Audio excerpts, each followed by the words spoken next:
Hi friends, welcome back to Building in a Small Town. It's been a little while since I stepped away for a bit of a summer break, but we're back in action. Today is a quick episode with a very special guest, Senator Joni Ernst.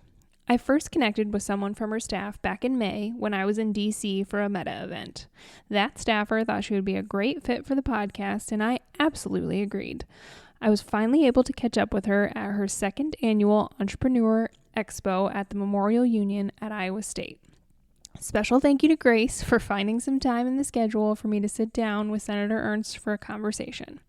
I really enjoyed it, and I think you will too.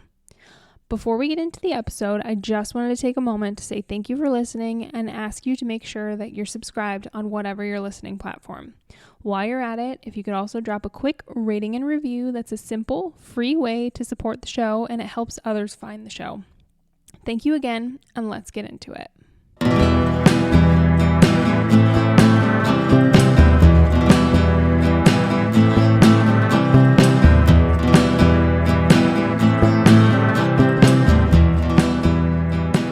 Welcome to Building in a Small Town, where we're talking to entrepreneurs, community leaders, policymakers, and more to find out how they're building things in small towns. I'm your host, Shelby Smith.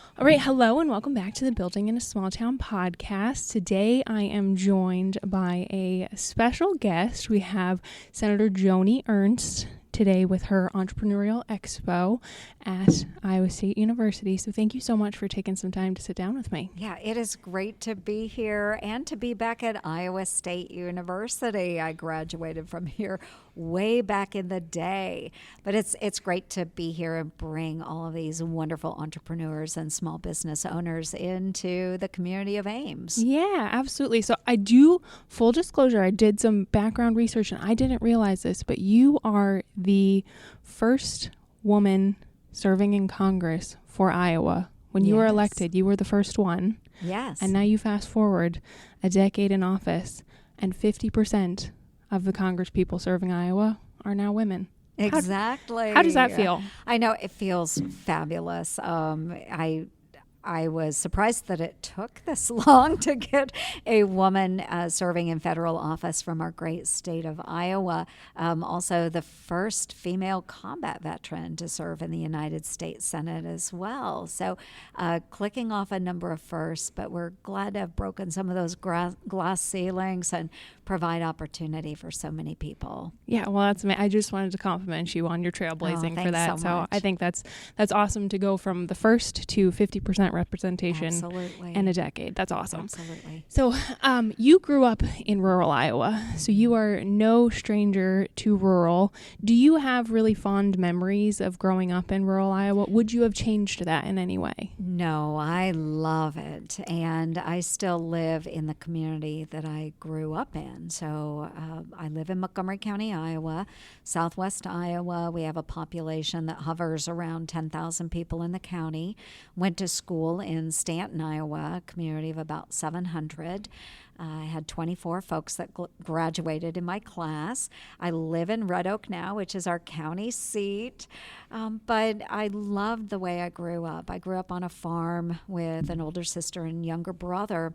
And the opportunities that exist in the rural communities are extremely important to keeping those communities alive. So, fast forward all of these years, I never would have expected to be serving in the United States Senate. But because I'm there, I now have this tremendous opportunity to provide resources for those that live in rural areas. And as I said on our panel discussion earlier, I want small businesses and communities not just to survive, but I want them to thrive. Absolutely. So as you look at the climate in rural communities in Iowa, but, broadly speaking, what do you think the key challenges are that are facing rural communities as they, in some cases, try to survive, and in other cases, try to, get over that hump into the thriving territory? Right. I think there are just a number of barriers that are put up in small communities. The first we're tackling here in Iowa with a lot of our broadband expansion, because if you are in a rural community, you still need to connect to outside sources and opportunities. And if you have fast-moving internet or broadband experience, you can connect with more people a lot easier. So having that opportunity really, really important. So making sure the infrastructure is there, but then also having the knowledge to know where to go for information and who to connect with, which is why it was important that we have our SBDCs, the Small Business Development Centers here. They are connected to the Small Business Administration, and they are a wealth of knowledge on how to establish a business, where to go to get funding for small businesses.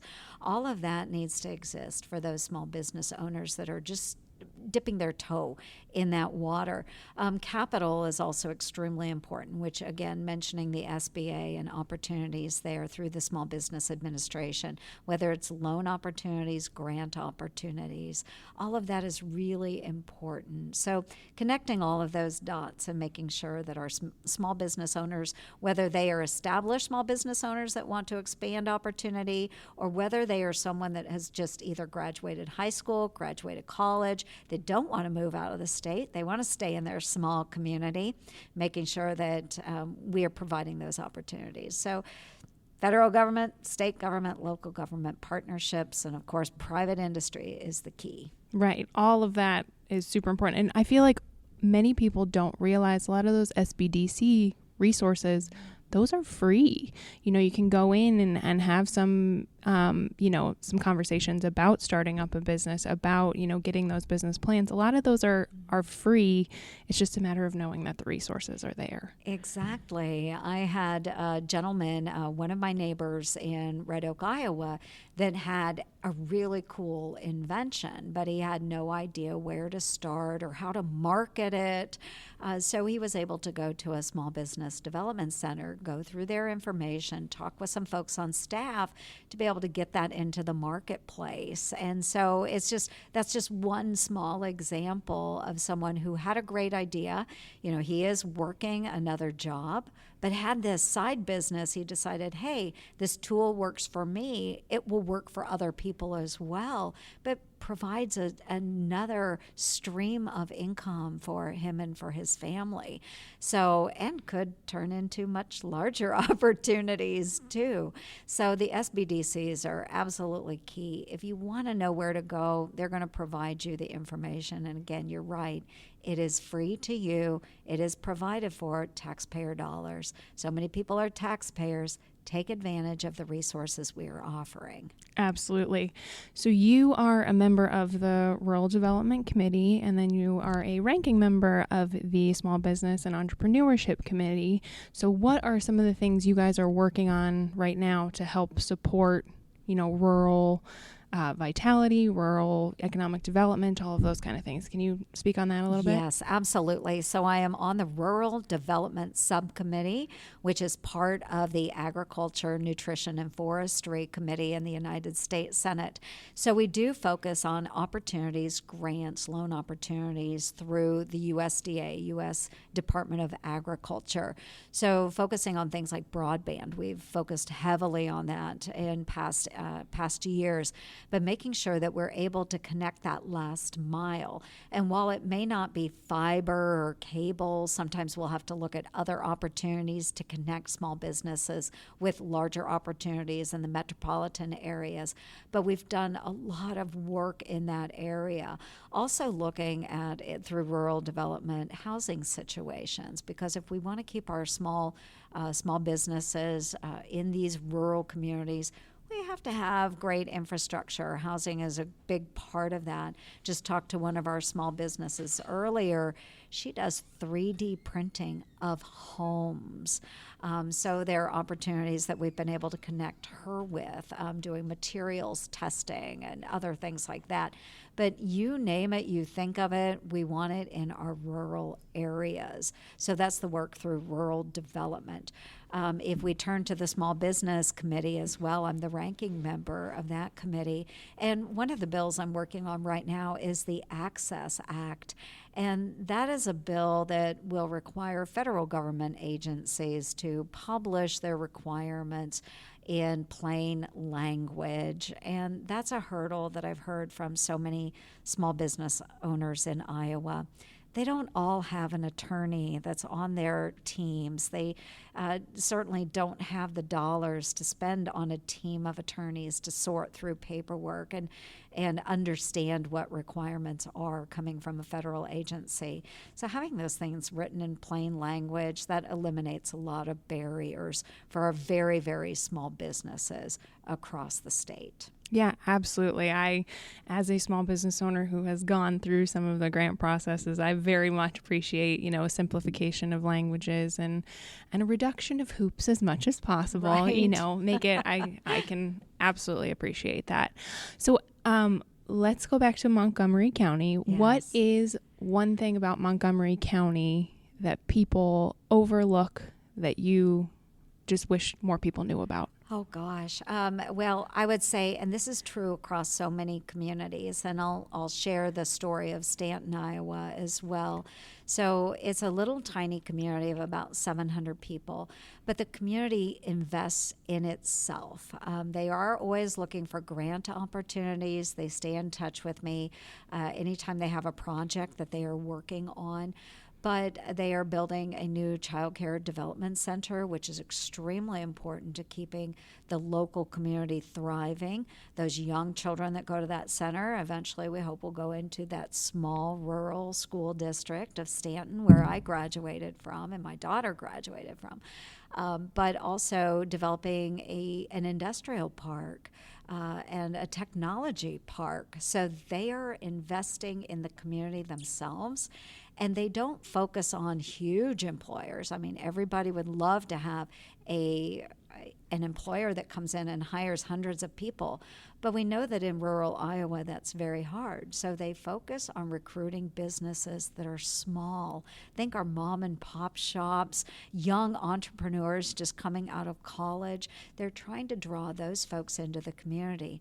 Those younger generations that are going to raise their family right there in the Stanton community or surrounding areas. But again, they can leverage state and federal programs, but they are absolutely willing to invest in their own success. And so I think that's key for a lot of our communities. If you want to remain a vibrant community, you have to be willing to invest in yourselves. Okay, it's great to have some of those tax dollars coming in from federal government, state government. But this particular community has been one that says, okay, you don't owe me, federal government. Instead, they say, okay, we're going to do it on our own, but we want you to be a partner with us. And then they find ways of leveraging those dollars. So again, shout out to my home community of Stanton, Iowa in Montgomery County. They're doing great things, and we just appreciate the opportunity that they give to so many young people. Awesome. Well, Senator Ernst, thank you so much for taking the time to sit down and share with me about, your home county of Montgomery County and all of the other things that you're working on right now. Thanks for allowing the opportunity. It's always great to share the good word. Awesome. Thank you so much. Thank you.